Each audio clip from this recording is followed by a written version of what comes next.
Bonjour à tous et bienvenue dans cette petite vidéo très spéciale.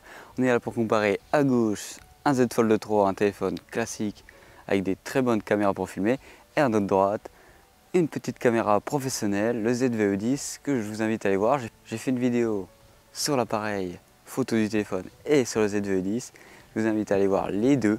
Alors là actuellement je parle fixement face à la caméra du ZVE10 parce que il y a un plus gros objectif, donc directement on te met de regarder celui-ci. Et là je suis plus centré sur celle du Z Fold 3.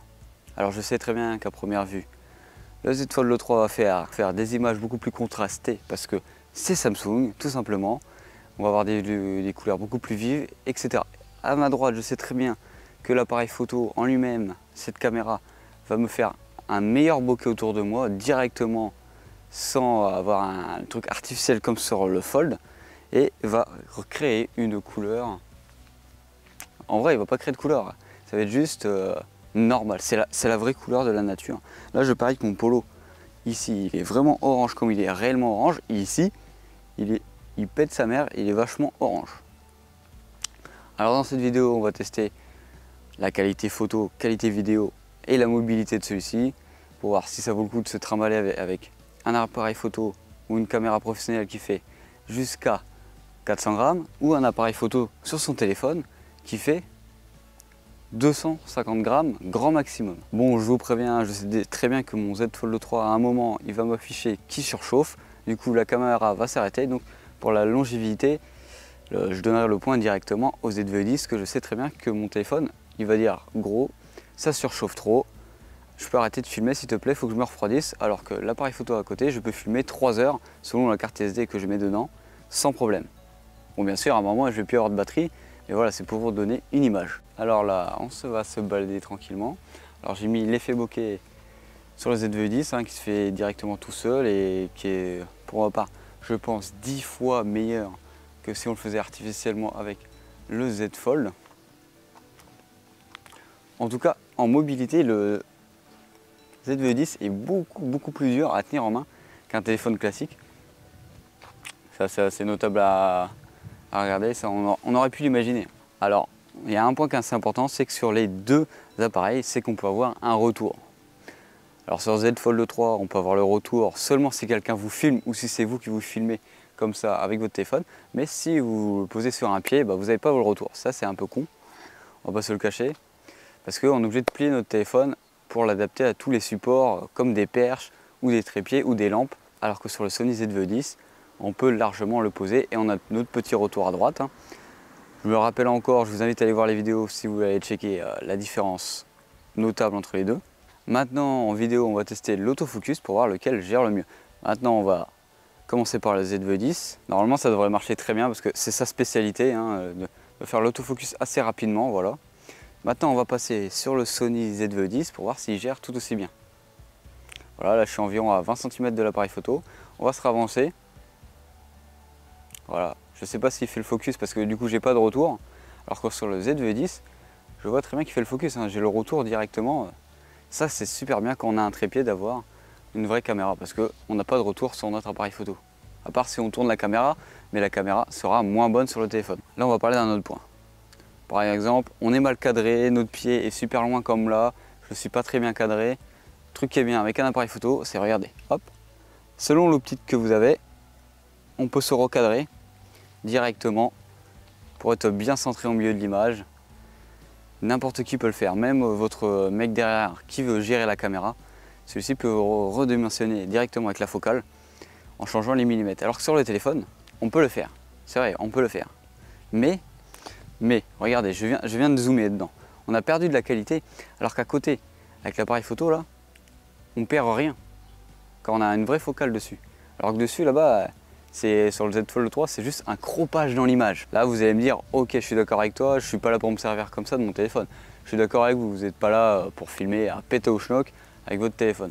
Maintenant qu'on a parlé du grain d'image, c'est-à-dire des couleurs, de ce qu'on ressent au premier abord, de l'autofocus, de la mobilité avec eux, maintenant on va parler de la photo. Photo directement. Alors, la caméra ZVE10, dans un premier lieu, n'est théoriquement pas faite pour la photo. Elle est là spécialement pour être une caméra Alors que le Z Fold 3 n'est pas fait pour filmer de base, hein. Clairement, ces optiques sont là pour prendre des photos très rapidement, pour prendre un cliché. Alors une fonctionnalité qui est assez intéressante sur le Z Fold 3, c'est que quand vous êtes en vidéo, vous pouvez prendre directement une photo sur l'appareil. Alors ce qui est assez intéressant, c'est que maintenant à l'allumer, on peut le faire. Je vais aller cliquer dessus. On va prendre une photo de ma main.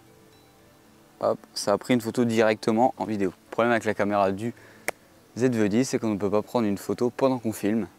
Bon, c'est des petits raccourcis, hein, c'est juste on sait jamais. Voilà, quand j'appuie sur le bouton pour prendre une photo, ça fait juste le focus. Maintenant, on va aller partir vraiment prendre des photos entre les deux pour faire une différence. Bon là, j'ai le Z Fold 3 à la main et je peux vous dire, comme je vous ai dit au début de la vidéo, il chauffe déjà. Il est très chaud, franchement. Je ne pourrais même pas laisser mon doigt sur le téléphone ici tellement c'est chaud. Je pourrais même faire cuire un œuf. Clairement. Voilà, on va prendre en photo très rapidement. Hein. Ce que les gens ils veulent faire, c'est on veut dégainer notre appareil, notre téléphone. Il est dans la poche, mise en situation. Il est dans notre poche. On le dégaine. Là, on l'a déverrouillé avec notre pouce. Il y a une moto qui fait du bruit, mais ça c'est pas compris dans le pack de l'appareil photo. Enfin bref, et là vous avez un petit truc juste ici. Vous allez le prendre en photo. Voilà, le logiciel va changer directement la photo. Le logiciel va changer directement la photo et la calibrer au mieux possible. Je vous l'affiche maintenant hein, parce que sinon je parle dans le vent. Voilà. Hop, on peut voir que la photo est très belle, très bien réussie. Je vous mets à côté la photo avec la différence du ZV-10, comme ça vous pouvez comparer très rapidement. Je vais prendre une autre photo du petit tuyau juste derrière. Je vous affiche la photo des deux compères à côté, là, entre l'appareil photo et mon téléphone. Voilà, on peut voir les 10 différences sur le Z Fold 3. Ça fait des très belles photos. C'est des très belles photos à mettre sur Instagram, clairement. Hein. Là, je reviens, je vais aller checker l'arbre juste à côté. Là, je prends beaucoup de photos avec du vert, donc avec de la verdure. Après, je vais prendre une photo avec ma grosse tête et on va voir la différence. Voilà, je viens de prendre la photo. Vous allez avoir les deux photos juste à côté. Alors, ce qui est assez intéressant, c'est que même sur le ZV-10, c'est une intelligence artificielle qui va gérer les couleurs, la profondeur de champ, le piqué de l'image et tout comme le Z Fold 3 avec son intelligence artificielle. Hein. Parce que bien sûr, si vous prenez des photos avec un téléphone sans intelligence artificielle, elle va pas être jolie, hein. À part si vous êtes un génie de Photoshop pour la retoucher. Voilà. Maintenant, on va prendre une photo de nous, de moi-même. Hop, sans effet bokeh, sans mode portrait. Hein. Je vais faire la même chose avec l'appareil photo. Voilà. Je vous l'affiche tout de suite et puis là, on va faire une photo 10 portraits donc avec un effet bokeh, donc là ça va être artificiel là-dessus et là sur le Sony ZV-10 ça va être grâce à l'optique. La profondeur de champ sur un appareil photo se fait par rapport à la taille de l'optique, hein. Petite anecdote. Voilà, maintenant que j'ai fait la photo, on peut comparer les deux juste à côté. Alors que ce qui est assez intéressant, c'est qu'une fois qu'on a pris la photo sur le Fold 3, contrairement au Sony, c'est qu'on peut modifier la profondeur de champ. Alors que sur le Sony, si on le laisse en automatique, c'est lui qui va gérer, et si on rentre dans les paramètres, elle sera, l'effet bokeh sera fait selon ce que vous avez choisi au moment de la photo. Alors que là, on peut toujours retoucher. En tout cas, j'espère que cette vidéo t'aura plu pour comparer une caméra pro face à un Z Fold 3. Hein. Enfin, caméra pro abordable comparé à tous les autres appareils photo et toutes les autres caméras, même s'il vaut quand même 800 € avec une bonne optique de base. J'espère que cette vidéo t'aura plu. N'hésite pas à t'abonner, à liker, à faire tout ce qu'il faut. Bisous.